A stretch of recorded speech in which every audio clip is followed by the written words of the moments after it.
Insemmilkom, sinjuri, il-ħadd it-tajjeb ibqgħu magħna ħankellmu lil Glenn De Battista li huwa professjonist fil-qasam tal-gaming.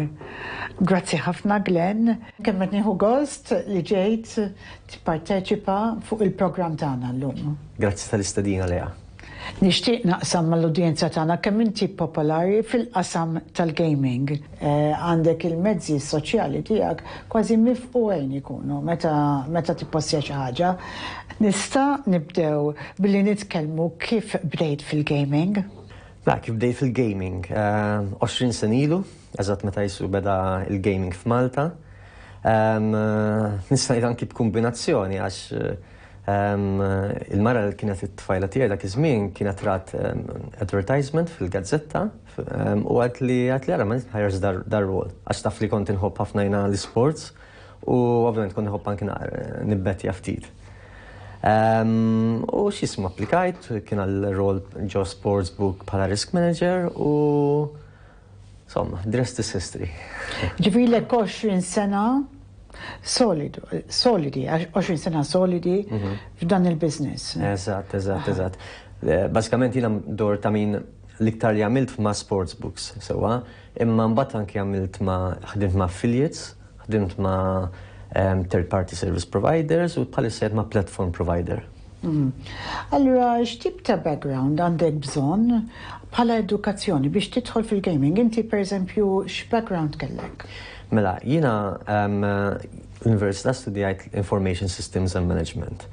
Imma dak il-background as such mhux ħajaffettwa ċ-ċans tiegħek li tidħol f'dan l-azzjendi. Fil-fatt fil-verità ħafna nies jidħlulek bħala junior level, bħala jew customer care, jew account managers, jew anki bħala sales, u ħafna somma reliet juniors li jistgħu jgħinuk tidħol ġo l-industrija u tavvanza. Fil-fatt naħseb li l-industrija għandha tajba ħafna li l-fatt li inti sta tavvanza ta' malajr meta tkompara ma' industriji oħra u anki ukoll ħabba l-fatt li jħobbu jivvintaw titles forsi f'industriji oħra ma jeżistux. Diktejn ukoll biex inti tkun tista' timxi kemm horizontally kemm vertically ġo kumpaniji u anke minn kumpanija l-oħra. Fil-verità, meta bdejt fl-industrija 20 sen ilu, ħafna nies kienu jċaqlqu kull 3 xhur. Għax kien għadu kemm ġiet l-industrija hawn Malta, ma kienx hawn biżżejjed nies li kienu jafu dawk ir-rolijiet, allura kienu jippoċjaw ħafna. Għarru inti jkollok 3 xhur esperjenza ma' kumpanija, għal kumpanija oħra kienet tkun valuable ħafna. Għaw kienu jippoċjaw ħafna nies minnaħa u minn oħra. L-industrija tal-gaming hija suċċess għal Malta. 20 sena ilu, tista' tiddeskrivi kif kien? Kienet għada fil-bidu, u ovvjament kien ħafna question marks, kien ħafna nies issa jgħidulek speċi u l-għedi mhux ħaddu ma' Malta l-industrija mhix tajba jew kien anki kwistjonijiet forsi morali, ħabba li hemm ħafna lob tal-azzart involuta għal dawk in-nies li labu ma' f'dan l-industrija. Imma l-verità li hija industrija b'saħħitha ħafna u ġifieri l-fatt li ġiet hawn Malta hija xi ħaġa tajba ħal Malta, hija provdiet net ovvjament għenet il-GDP ħafna għaw Malta, minna li għada xi 13% bħalissa attualment. U ovvjament ta' opportunitajiet in-nies Maltin li kollhom rolijiet forsi iktar ta' kwalità milli kien hemm qabel. U bħala jurisdiction Malta issa saret matura. Taħseb li hemm post fejn tista' tikber din l-industrija f'Malta? Taħseb għandna ħafna competition minn dawn il-postijiet ġodda li qed jiżviluppaw? Kombinazzjoni dil-ġimgħa ħarġet l-aħbar li l-Estonja ħajnaqsu il-taxxa tagħhom għal sa 4% biex jattiraw dal-gaming companies. Ġifri kompetizzjoni hemm ħafna. Ovvjament, il-ħaġa din, dawk kumpaniji din hawn Malta forsi għalihom diffiċli li wara l-investimenti kollha li jagħmlu, dawk in-nies kollha li daħlu magħhom, li jiċċalqu f'post ieħor jridu jerġgħu jerġgħu jibdew mill-bidu, jridu jagħmlu iktar investimenti u affaritek, ġifieri li speċi jgwadanjaw 1% mhux ħadd għamlu dik forsi differenza enormi, imma kumpaniji li forsi għadhom mhux Malta li jedin pajjiżi oħra. Hemmhekk hija jaħsbuha jgħidu bejn Malta u Estonja, pereżempju, għandna ċans imorru aħjar kif imorru l-Estonja. Jien naħseb meta hemm li daqshekk anki l-1% jottal ħafna. Jista' iva, ma forsi hemm dal-kumpaniji l-kbar li Per eżempju, Bet365 li investew xi 50 miljun għal Malta biss biex jibnu il-binja tagħhom taslima, ġifieri jaqblhom jiċċalqu issa wara li lestew kollox, wara li nefqu flus kollha, wara investew fil-ħaddiema lokali. Diffiċli tgħid, imma probabbli dawk il-kumpaniji l-kbar li dawn Malta jibqgħu stabiliti hawnhekk, imma kumpaniji ġodda li forsi qed jfittxu opportunitajiet jħarsu lejn pajjiżi oħra. Ġifieri bħala startups, bħala SMEs, tgħid, dak it-tip forsi jkunu miġbudin iktar li xi ħadd li se joffri rati ta' taxxi aħjar. Ovvjament imbagħad minnaħa l-oħra Malta aħna perslina fuq 20 sena f'din l-industrija għandna l-esperjenza, għandna know-how, ġifieri jaraw dawn l-affarijiet ukoll. Ġifieri trid taraf ftit minn kollox bħala kumpanija x'jaqbillek. Huwa magħruf li ħafna nies jaħdmu bħala remote workers. Ftit minnhom ma jidħlux l-uffiċċju, ftit minnhom jaħdmu hybrid. Taħseb din it-trend se tkompli? Mela, ħafna dibattiti fuq dil ħaġa. Waqt fil-bidu meta kien hemm il-COVID u konna għadna nirkupraw mill-COVID, ovvjament kienet xi ħaġa li kienet tintoġob. Naħseb l-iktar mudell li qed jaħdem huwa dak tal-hybrid. Nista' ngħidlek aħna l-kumpanija tagħna, pereżempju, noffru l-mudell li minn 5 tiem fil-ġimgħa darbtejn tista' taħdimhom mid-dar. Għalfejn, għax dik l-interazzjoni, dik il-komunikazzjoni li tagħmel li tista' ġiba biss meta tkun inti face to face ma' dik il-persuna, diffiċli li jkollok meta tkun qed taħdem remotely. Anke l-affarijiet ninduna jien bħala CEO li ikunu iktar effiċenti u effikaċi l-affarijiet meta nkunu kollna n-nies ħdejna hawnhekk fl-istess kamra u nkunu nistgħu nitkellmu anke fuq affarijiet li forsi laqas biss konna pjananjom ma jkollniex meeting, anke jekk pereżempju morru nieħdu kafè, ngħidu ħanil kafè minn il-magna. Noħorġu b'topics li forsi ma kinux jeħġuna f'moħħna kieku kellna meeting apposta. Mentri remotely, ovvjament tista' tħossok ukoll isek ġieli esklus mit-tim. Ġifieri trid toqgħod tara tevalwa dan l-affarijiet kollha. Ġifieri dan il-mudell tar-remote working dan li nħoloq waqt il-COVID kif qed tgħid int. Pratikament. Naħseb naqra se jerġa' jitbiddel. Imma naħseb huwa sabiħ li qed tgħid il-bilanċ tal-hybrid. Kulħadd għandu xi impenn li għandu bżonn joqgħod id-dar. Pereżempju xi ħadd li jikteb, joqgħod ġurnata d-dar u jikteb mid-dar. Naħseb il-production tkun iktar. Le fil-fatt hybrid type ħafna lek, għax inti wkoll ovvjament niftakar qabel, pereżempju, kien ikollok xi anke naf xi delivery ta' xi jamara d-dar sewwa, ikollok taħli l-leaf biex tagħmel biex toqgħod mal-ħaddiema. Mentri issa tista' toqgħod taħdem waqt li jiġu l-ħaddiema d-dar u qisu xejn kollox normali sewwa. Ġifieri hemm ċertu sitwazzjonijiet li huwa vera tajjeb. U fil-fatt għalhekk hybrid mhux completely l-office jew completely remotely. Għax il-ħaġa tara teffettwa ħafna. Int, Glenn, int għajna f'ħafna pajjiżi, ma nistax not naħseb. U x'jidhirlek dwar dawn is-swieq emerġenti ġodda?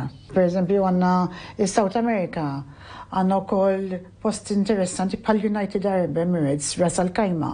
X'jidhirlek fuq dawn is-swieq ġodda? Aħna f'fatt kombinazzjoni bħal platform provider dak it-target tagħna, emerging markets. Fil-fatt nittargetjaw ħafna South America u Afrika wkoll, fejn it-tnejn huma quite emerging markets, ħafna opportunità, il-market għadu mhux mature, ġifieri fejn l-Ewropa qed tkun pratikament saturata at this point. Dawn il-żewġ kontinenti ta' South America u Afrika joffru ħafna opportunitajiet u hemm ħafna fejn tista' għadna nmexxu l-qudiem fihom, ġifieri kemm bħala providers, kemm bħala operaturi, affiliates, ġifieri l-opportunitajiet hemmhekk qegħdin għal kulħadd. U x'jidhirlek dwar ir-regolamenti ġodda fil-Lvant Nofsani li qed nisimgħu dwarhom u qed nistennew? Imma pereżempju qed jinbena casino hemmhekk li hija xi ħaġa veru unika fil-Lvant Nofsani. X'inhuma l-kummenti tiegħek? Aħna ġifieri qed naraw qed nosservaw is-sitwazzjoni hemmhekk. Għadna mhux ċerti ġifieri jekk mhux għalissa wertit jew le li mmorru f'dawn il-pajjiżi, l-istess bħall-Amerika fejn hemm ħafna ħabba kull stat qed jirregolizza qed jagħmel regoli u fuq sweepstakes u fuq dawn tal-operaturi. Iżda għalissa nippreferi speċi kif jgħidu il-low-hanging fruit li għalina u ma daw pajjiżi u l-kontinenti l-ċert minnhom li nistgħu navvanzaw fihom u ovvjament il-kumpanija tagħmel profitti. Imma pereżempju meta nitkellmu fuq l-Amerika tal-Isfel, kulħadd jisemmi l-Brażil, infatti il-pajjiżi ta' madwarha wkoll qed ikollhom ħafna tibdil ġodda. Kemm huwa importanti li kumpanija tkun first to market f'dawn is-swieq emerġenti? First to market ovvjament dejjem jgħin. Imma anke mill-esperjenza rajt li speċi ġieli tajjeb li tosserva kif jagħmlu kompetituri tiegħek biex imbagħad inti prova temmulhom u fl-istess ħin tagħmel pass iktar quddiem u aħjar mill dawk li jagħmlu huma, titgħallem mill-iżbalji tagħhom u titgħallem l-affarijiet tajbin li jagħmlu anki huma. Int li sirt sinonimu mal-gaming u inħoss li bħala Malti għandna ħafna biex niftaħru nies bħalek għax veru kbirt u għamilt suċċess fl-industrija. Għajli naqra dwar tfulitek. Kif xi ħaġa dwar tfulitek? Mela, twilet fil-1979, ġifieri għandi 46, u ġifieri mill-Mosta, ġifieri l-familja tiegħi kemm ommi kemm in-nannit kollha mill-Mosta. Ġifieri bażikament xta hemmhekk tfuliti sa kemm kelli 30. M'għandix aħwa, iżda għandi ħafna kuġini minn dawk in-naħat mill-Mosta li bqajna ħafna close ma' xulxin u ġifieri pratikament kważi kuljum nitkellmu ma' xulxin. Forsi storja mhux kulħadd jaf, jien allura meta spiċċajt mbagħad mis-sixth form kont bdejt l-MIA, Malta Institute of Accountants, iżda ma tantx kienet toġobni l-accounts onestament u kont iddejjaqt nistudjah. Għarret ħanieħu sena break. Għax jiena mbagħad parti mill-familja tiegħi minn naħa ta' missieri jgħodu l-Kanada u qed ħammur hemmhekk għal xarejn. Nieħu nagħmel holiday, nara l-familjari tiegħi hemmhekk u anke nesplora ftit pajjiż ġdid u pajjiżi kbar u tara naqra l-kultura kif inhi differenti minn Malta. Niftakar li mort hemmhekk għal xarejn u ġbitni ħafna l-ħajja u ddeċidejt nibqa' hemmhekk. Ommi ma tantx ħadet rajba niftakar, għad-press m'għandix aħwa wkoll.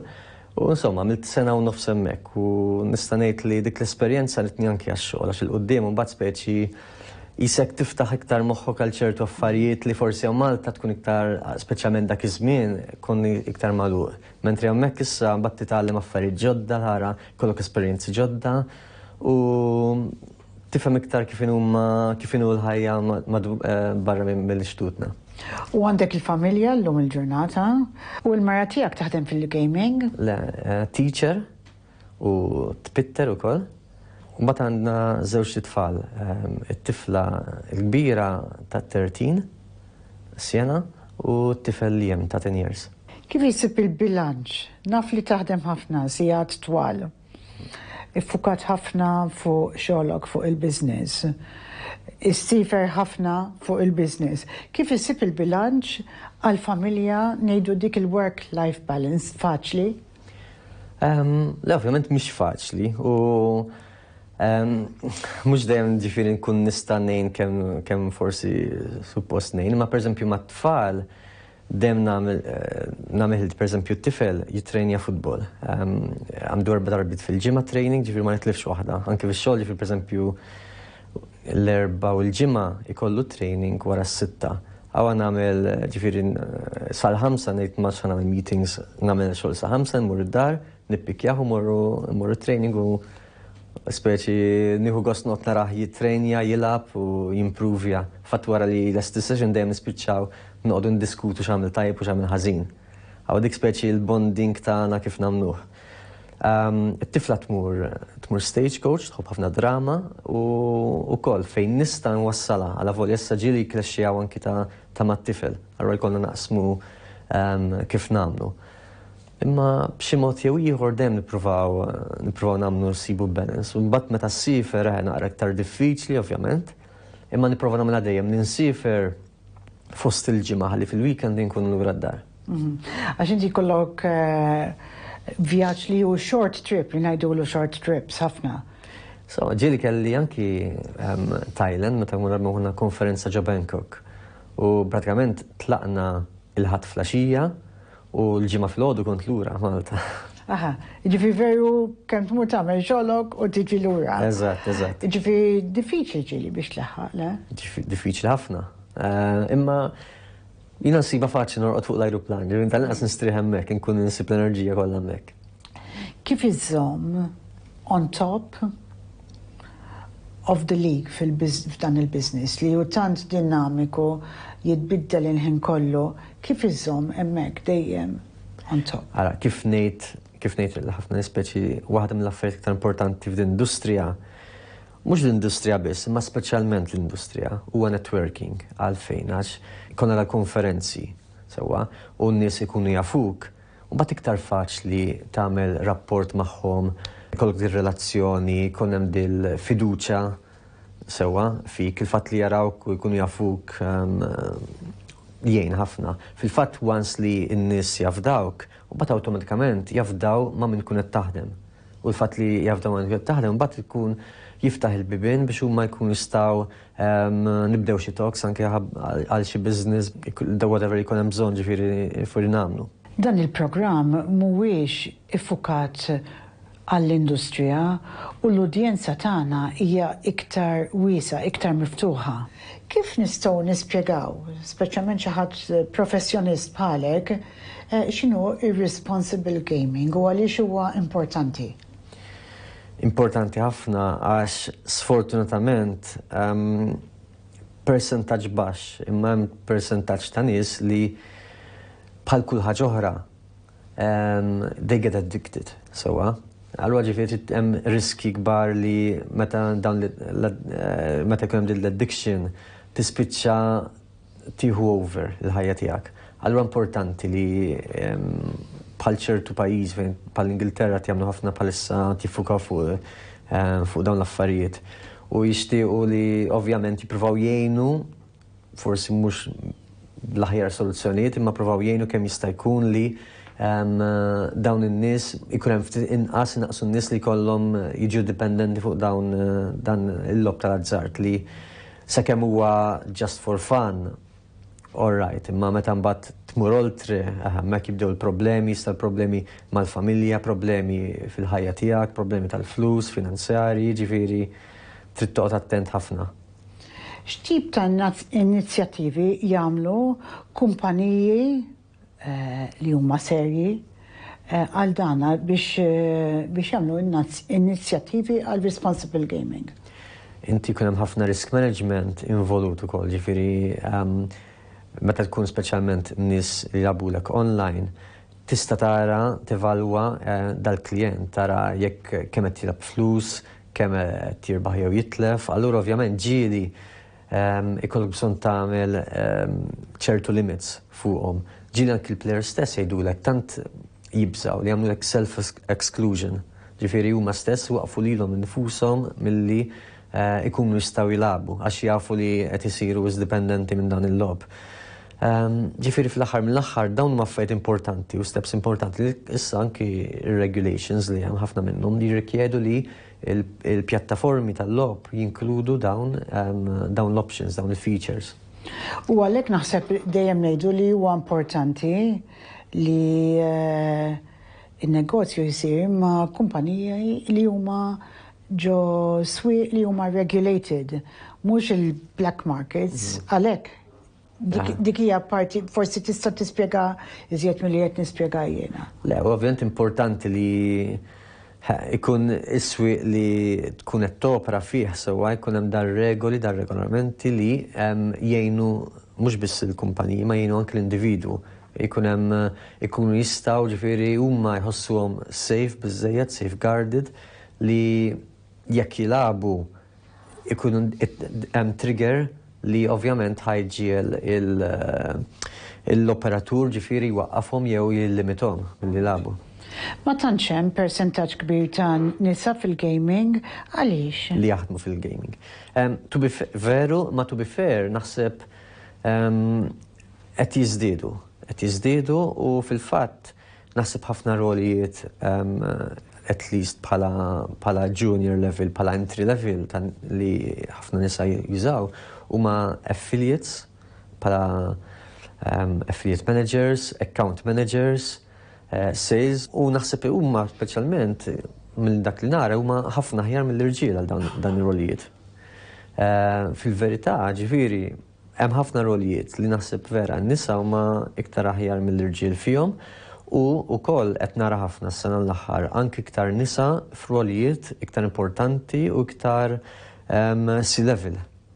Biex nagħlqu għallum, Glenn, xi tajt li xi ħadd li qed jisegwina u forsi jixtieq jidħol fl-industrija tal-gaming. X'inhuma il-pluses u dak li forsi ma tantxu ta' benefiċċju? Pluses ovvjament hemm ħafna għax għandek ħafna opportunitajiet, ġifieri naf ħafna nies li jkunu forsi studjaw xi ħaġa l-università mbagħad once jitlu fil-gaming, ġifieri jkunu qed jagħmlu affarijiet kompletament differenti minn dak li jkunu studjaw. Jiena nissuġġerilhom jitlu hemm ħafna opportunitajiet, ovvjament bħala salaries hija industrija li toffri salaries ħafna ħjar minn industriji oħrajn, speċjalment ta' Malta. U l-importanti li inti ma tidħol f'din l-industrija dejjem tibqgħu li għax nara ħafna ġieli managers levels jħossuhom li waslu. U hemmhekk li żbalx fl-industrija tant kif għadt int l-ewwel maġla li kuljum hemm affarijiet ġodda. Ġifieri inti trid dejjem tkun li biżżejjed biex tħossok u tgħid isma' ma nafx biżżejjed, irid nibqa' nitgħallem, irid inkun li dejjem taf inti jisnisponza u niġbor kemm jista' jkun informazzjoni li nkun nista' nuża eventwalment għal xogħli u anke biex titgħallem in-nies li jkunu forsi jkunu taħtek. Hemm ħafna x'titgħallem u ma tistax tibqa' wieqaf. Eżatt. Dejjem trid tkun les biex tisviluppa l-skills tiegħek, tisviluppa dak li taf. Jien fil-fatt tara darba minnhom ma' kumpanija li kont qabel magħhom bħala CEO kien ikolli l-meeting mal-heads tad-dipartimenti kollha. U f'meeting partikolari qedtilhom isma' jien irrid inkun l-iktar persuna ignoranta f'dil-kamra. Intom tridu tkunu tafu iktar minni fuq suġġett tad-dipartiment tagħkom. Ma jistax ikun jiena nkun naf iktar minnkom inkella jfisser m'għandi bżonnkom. Kif intom tridu tkunu tafu iktar minni, ittuni l-parir, tigwidawni u mbagħad ħalli nieħu d-deċiżjoni jiena. Imma intom tridu tkunu tafu b'dem iktar minni. Grazzi ħafna Glenn li ġejt tkellimna llum. Grazzi lilek Lea. Grazzi. Grazzi, sinjuri, li qed issegwu din l-intervista qiegħda ma' Glenn Debattista li huwa professjonist fil-qasam tal-gaming. Ibqgħu magħna sa ngħaddu għal waqfa qasira.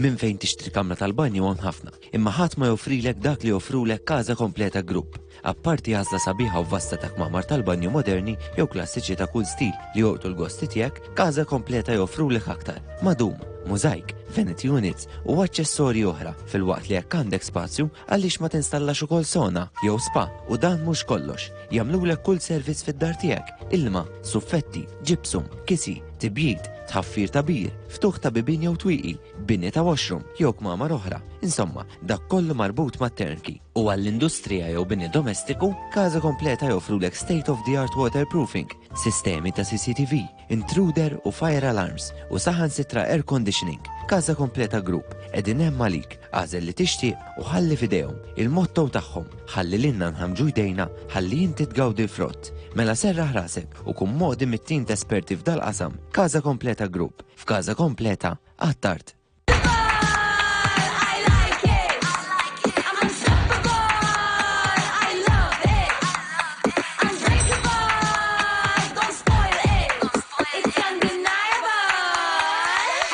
I want it, I get it.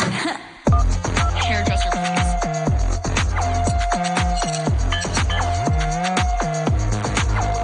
Watch me shine, watch me bright. I want it, rising higher, burning fire. I could kill with my desire. Look at me, I'm the only thing you'd wanna see. Everybody feels my energy. Harness the power of plant stem cell to rejuvenate and revitalize your skin. Experience the future of skincare with Histomer. More life for your skin. At Grand Hotel Excelsior, the most beautiful journeys begin the moment you stop rushing. Here, every sunrise feels like it was painted just for you. Every detail, crafted with care, waiting quietly to be noticed. It's not just a stay, it's a feeling that stays with you. Rajdi l-Bormla fejn tal-oġġett il-qadim tiegħek jagħtuk €100 meta tibdlu ma' ieħor ġdid. Rajdi l-Bormla faċċata tal-Waterfront. Who says the weather has to change your mood? With my ProDoor innovative apertures, I know my space will always be calm and cozy, whatever the outside world brings. Make your home your haven and enjoy the passing seasons in comfort. ProDoor, comfort in every season. Saqqu dan, kemm komdu. Komdux. Saqqu ġdid, minant l-aqwa, Silvia Bazar, 21666-488. Biex niċċelebraw il-25 sena ta' Simpatiċi, bi pjaċir inħabbru l-kummedja ġdida ta' Simpatiċi. Inaqdu magħna flimkien mal-atturi favoriti tagħkom għal spettaklu mimli daħ u divertiment, garantit, mis-6 sa 13 ta' Deċembru, ġewwa t-Teatru Sir Temis Ammit l-Università. Biljetti bookingoffice.com.mt. Għal aktar tarif segwu l-paġna ta' Facebook. Inaqdu magħna għal Simpatiċi 25 sena anniversarju. Beat the traffic, save time, and help reduce emissions. Travel with Gozo High Speed. For further information, visit our Facebook page or website gozohighspeed.com. Paulson jista' joffrilek l-aqwa għażla bl-aqwa prezzijiet fuq il-washing machine. Paulson Zejtun.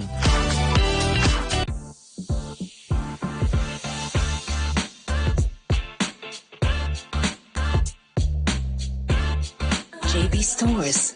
Ibbukja vakanza għal Festi tal-Miliet ma' Europa Tours. Għażla ta' tours għal Christmas Markets waqt li nżuru kol postijiet ta' interess u veduti mill-isbaħ. Vjaġġi għal Budapest, Linz, Cologne, Madrid, Munich, Prague, Vienna, Istanbul, Lake Costanz u ħafna aktar. Niżel il-katalgu mis-sit europatours.org jew ċempel 21250526 biex tirċivi l-katalgu d-dar b'xejn, kwalità, servizz u prezzi tajbin. Europa Tours Floriana.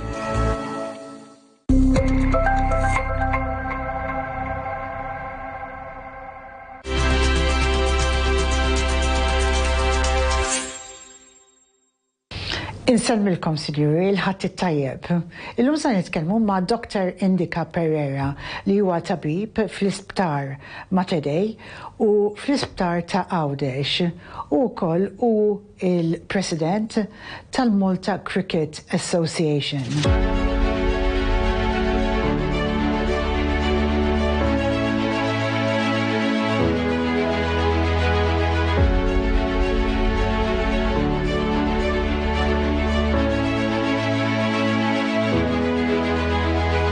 Thank you very much, Indika, for coming to speak to us today.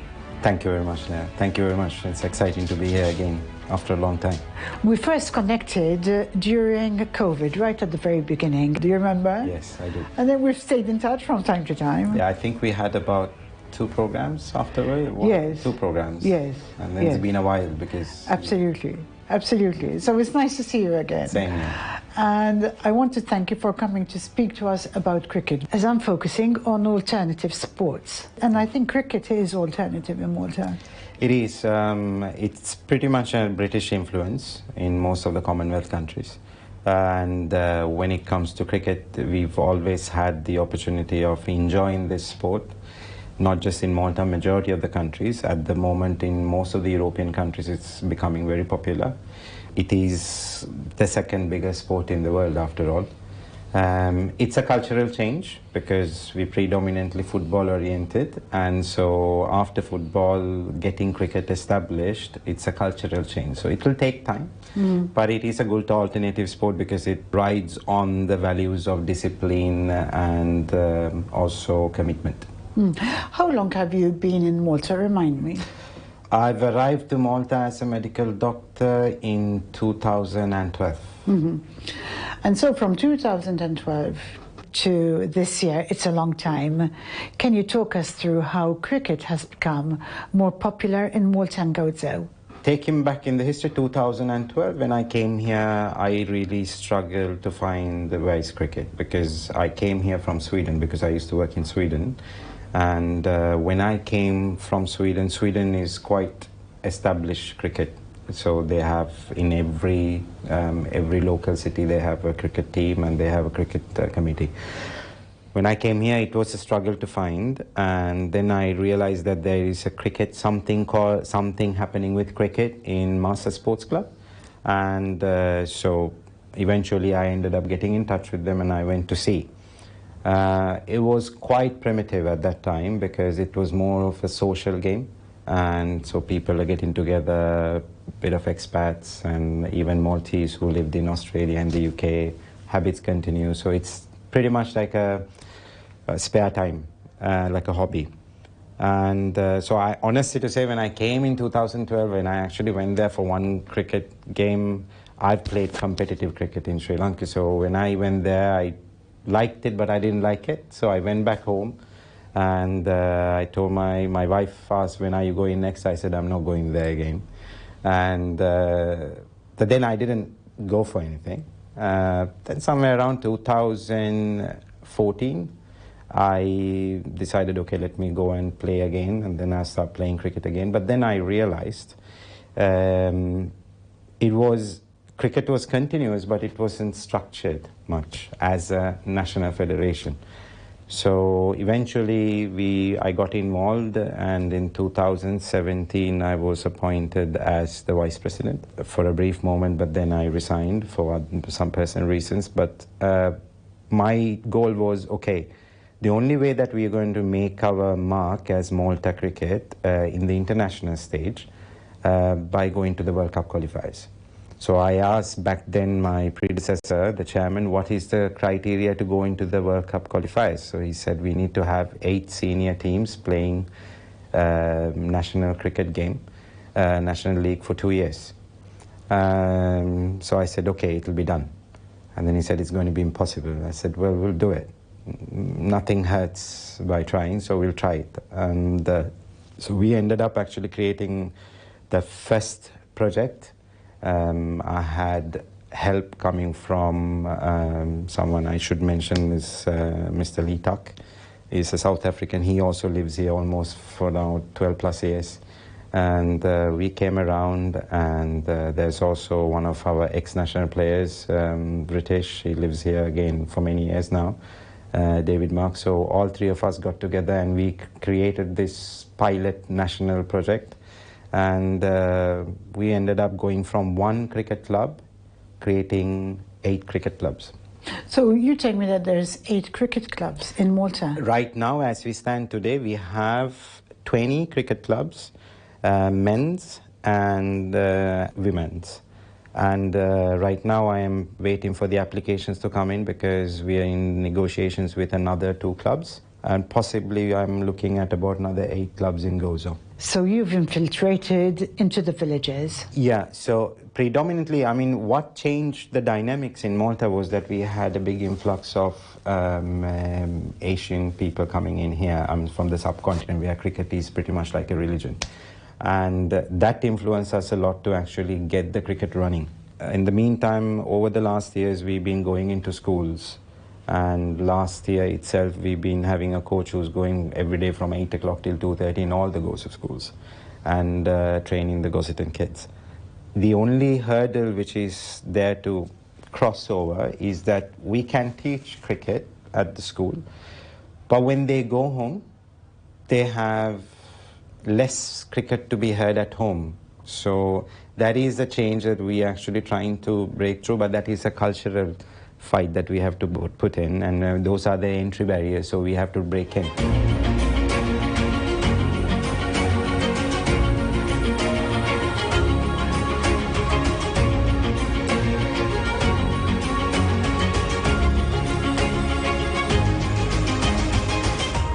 Two of the ex-national players, one is late Ronnie Sacco, one of our beloved players, and his brother, both of them are from Gozo. They are Gozitans. and they played to Malta a long time back. Before, I've never seen them playing, but I've met them personally, and very good person. So, and we had quite a lot of expats who settled in Malta. Some of them are citizens in Malta right now, but they've been living here for 20+ years, and they play actively cricket. And the only challenge is the infrastructure, because we have only one cricket ground. Apart from Marsa, if we have another ground, then it will be a different story. Because the fact is that we need to actually accommodate every cricket game which is happening. Higher the numbers, higher the volume. We have only one cricket ground, and so the wear and tear of the ground is very high. So it's quite demanding at the moment, because we have tour cricket happening, social aspect. We have international cricket matches happening. Malta runs the biggest international tournament in continental Europe. So we actually are the only country who has a rotational international cup as well, which is going around. It's called the Mdina Cup. And we just finished it in Belgium. And so earlier, first edition was in Malta, France, Belgium. So we take pride in this, but at the same time, limitations are this. When you say you want to start clubs in Gozo, and there's only one ground here in Marsa, so would it be appropriate to develop a cricket ground in Gozo? Would that be feasible? It is. Because if I say sports exposure-wise, Gozo does have sports, but cricket is something that really bring a change in Gozo. Mainly reason being that it gives an opportunity. The way I see sports, coming from a very sports background, so when you have only limited option of sports, when a kid goes and tries, example, I put it on cricket. So if cricket is a predominant sport, and if you actually go and try this one, and if the kid feels that he's not good in cricket, and if the other sports exposure and the opportunities are less, then this kid is automatically going to think that I'm not good in sport, which is not the case. Because I may not be good in cricket, maybe I'm good in football, maybe I'm good in tennis. If you have a cricket ground in Gozo, it would actually, number one, it would give us an opportunity to host international games like World Cup qualifiers in Malta, which is going to increase the amount of tourism and the income generated through that one, and the exposure.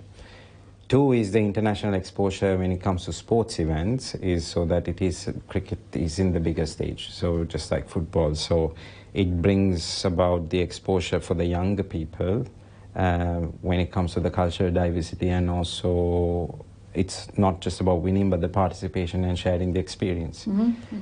Socio-economically, it will actually impact them in a positive manner, is because apart from the economic benefits, socially, it would be acceptable because you automatically get into a habit of playing with all the people who's living in the community.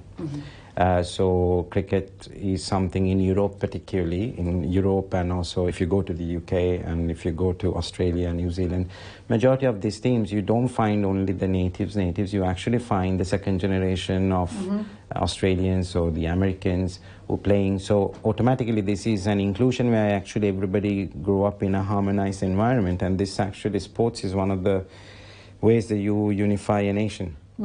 Have you identified a location in Gozo which would be ideal? Yes, few locations were identified. One of the locations was the racecourse in Tashaima, and works had started, and so the center pitch is already laid, and but in the racecourse, obviously there's sharing of the space, but it's been going slowly because I think there are a lot of other commitments that the Gozo Ministry has to focus on. So they've taken on the project. Let's say 70% of the work is done, but hopefully it gets done before my term finishes, so I get to see at least one game conducted in Gozo. Tell me what your personal milestones have been as the president of the cricket club in Malta. So Malta Cricket, when I took over, my personal goals was to see Malta going to the World Cup qualifiers, which we've achieved by creating the cricket clubs, and to actually bring about the shift from playing club cricket or social cricket to bring about a semi-professional setup where you actually start feeling it is a federation. Sports discipline, integrity, and quite a lot of cricket is a game of it's full of traditions. And so introducing that is really hard because you have to actually fight quite a lot of little battles. So this was one of my milestones we actually managed to achieve by creating the National League. So we went from having one club, today we have 2 divisions of cricket leagues. Second one was creating the women's cricket. And so we're happy now that the women's cricket is moving forward.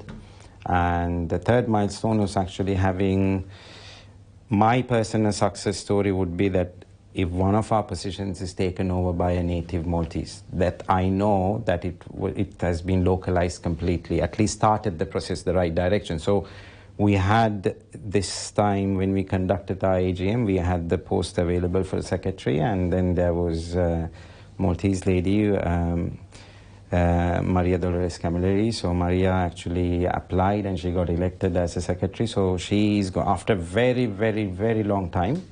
And I'm happy, during my term, I actually managed to get a local person to come into that position. However, having said that, you are Maltese also, yes, right? Yes, I'm a citizen in Malta, yes. Father of 2 Maltese kids, so... Yeah.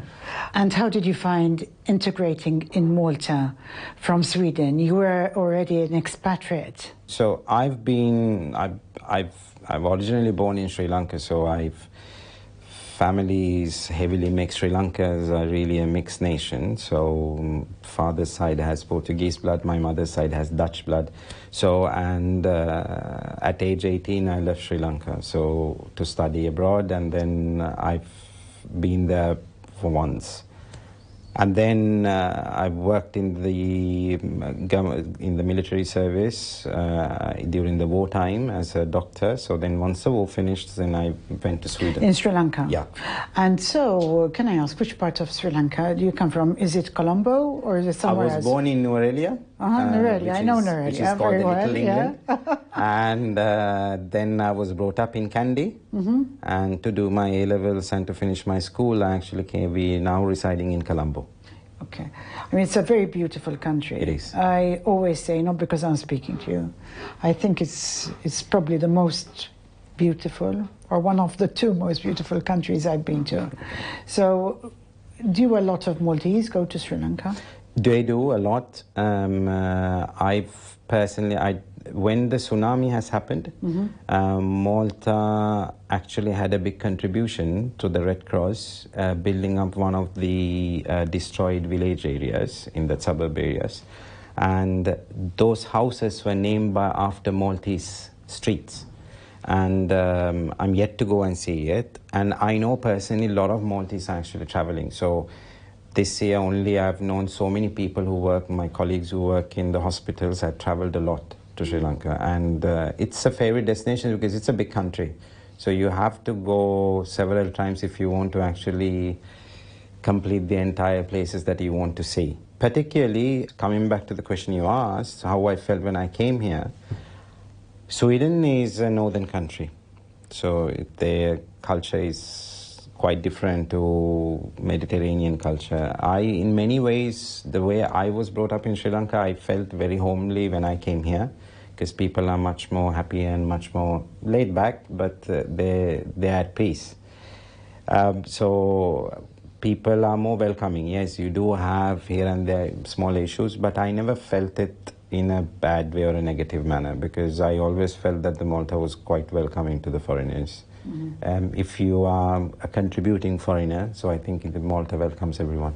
Very nice to hear. You've delved into other sectors, into technology and finance. You have a diverse background. Tell me more about it. From family business-wise, we are producing artificial eyelashes for the cosmetic industry.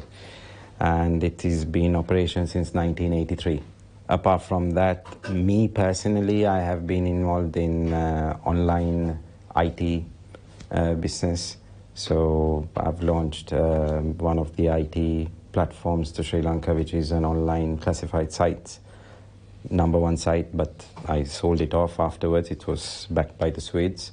And then apart from that, I used to have a innovation hub where young people used to come in as interns, and we used to train them with the IT projects. And then now at the moment, as I speak, I have embarked on another project for the tourism and the financial for the safe tourism channel. One more thing I'm working on is actually setting up an automobile engineering university program in Sri Lanka. Idea is in 5 years' time to manufacture a car in Sri Lanka, at least in collaboration. So Sri Lanka is a recovering state at the moment after the financial crisis that they've had, unfortunate ones. But before that, Sri Lanka used to be the fastest growing economy after the war finished. But I'm hoping that these kind of projects will push forward quite a lot, is because I know Maltese who run businesses in Sri Lanka. What kind of businesses? Hotel industry. Hotel businesses. I mean, you're obviously a serial entrepreneur. Sort of. Yes. How do you combine medicine with your business ideas and also with cricket?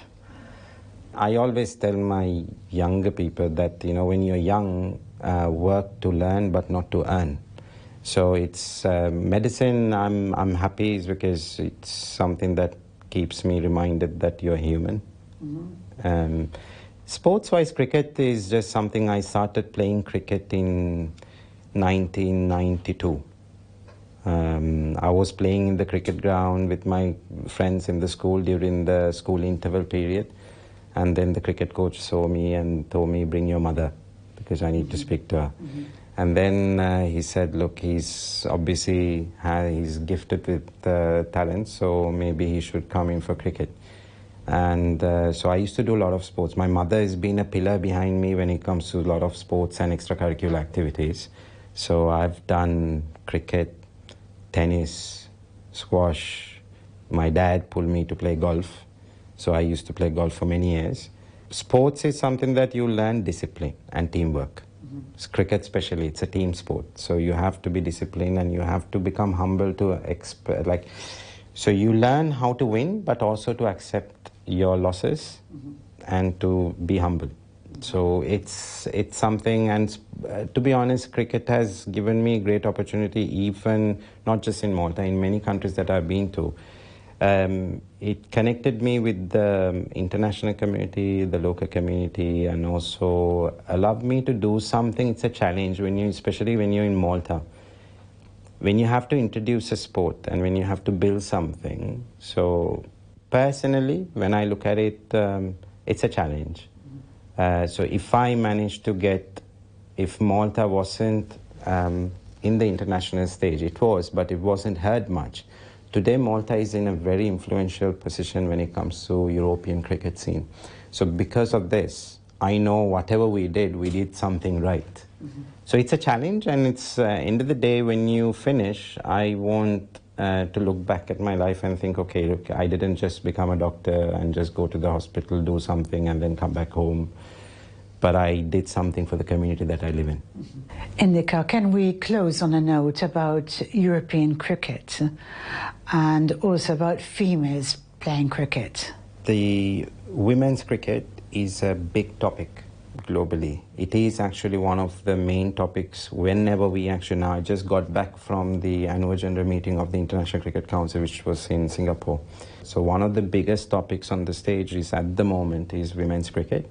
To be fair, being a father of a girl, and I am happy if I actually manage to set it up in a way that one day maybe my daughter might want to play. I don't know. Maybe she wants to play cricket. If she does, if she finds it, then perhaps maybe I'll be happy that I set it up. Women's cricket is a big movement. Main reason being that in bigger established countries like in the UK, in Australia, in New Zealand, in Sri Lanka, in India, Pakistan, these countries, South Africa, women's cricket is quite established. Obviously, they have big investments going in, so the women are given more opportunities in the schools. It is a curriculum as a sports. When it comes to the other parts of Europe, example, likes of Malta and Gibraltar and Greece, we're pushing cricket through. And what I have seen, the positive side of women's cricket, is that we actually give them a reason to break away from this stigma of being a girl. I mean, you educate now. The society has moved forward, but apart from playing the role of being a girl, going to work and then coming home and taking care of the kids, but I've seen the positive side, how the girls were appreciating when they were given an opportunity to meet together and play and enjoy. So even the fact that when they I've always told them it doesn't matter whether you win or lose. What matters is that you go and participate. Because when you start enjoying, then you will push yourself to improve yourself. So Malta women's team has done very well. To be honest, I'm very proud of the girls. And some of them had babies at home. So, and the girls are like a family, so they go and visit them and they bring the mother back to the cricket ground, so they take care of one another. Most disciplined between the men's and the women's are more disciplined. If I say 7:30 we have the bus, the girls will be ready at 7 o'clock and downstairs. So it's a different thing, but it is a very, very good movement which is going on right now. I do think it's because, not professional career-wise, because cricket in Europe is still to become professional sport, like in other countries. But one day it will turn. When it turns, it's not just men's sport, but it is everybody's sports. So women's sport is going to change the European cricket. If anything, what's going to seal and confine themselves into a European aspect of the sport, it's going to be women's cricket. That is for sure. Touching base on the European cricket, I'm also the Vice President of the European Cricket Association, and we are similar to UEFA, so we are actually, currently we started in last year. From last year till now, we have 12 nations joining, and at the moment our president is Mr. Gabriel Martin. He's from Romania, and so we are actually closely working on creating junior cricket development projects for Pan-Europe, and we're developing the international club championships and also international games in line with all the guidelines and integrities.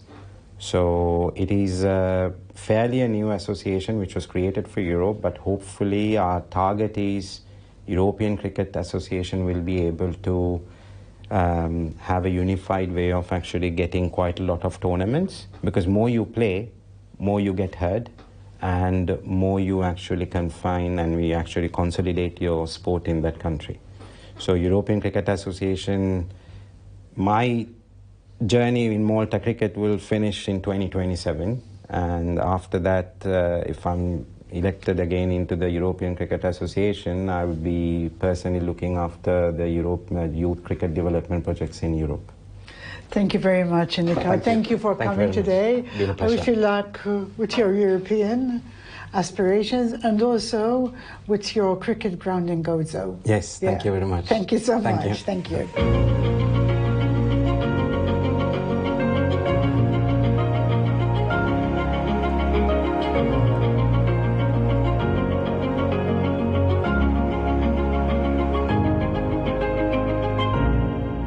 Signori, grazzi li segwejtu l-programm illum. F'din il-parti tal-programm kont qiegħda nitkellem ma' Dr. Indika Pereira li huwa tabib ġo l-isptar Mater Dei u l-isptar ta' Għawdex, kif ukoll il-President tal-Cricket Association f'Malta. Jekk għandkom xi kummenti passoltu ibatuhom permezz tal-WhatsApp fuq in-numru li jidher fuq is-screen. Jiena Leja Hogg għal Net TV u nixtieqilkom il-ħadd it-tajjeb.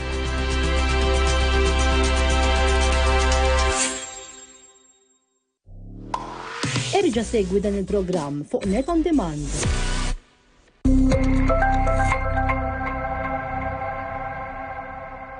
Smajtu bl-offerta l-ġdida tal-Bathline? Kamra tal-banju kompluta b'kollox. 27 metru madum tal-art u tal-ħajt, shower tray bil-cubicle walk-in ta' 120 cm, toilet komplut, vanity unit u aċċessorji oħra, għal prezz ta' €1,250. Iva, sewa smajtu, €1,250 biss. Bathline tal-ħandaq ta' ħal-qormi. ċemplu 2144-7698. Rajdi l-Bormla fejn tal-oġġett il-qadjim tiegħek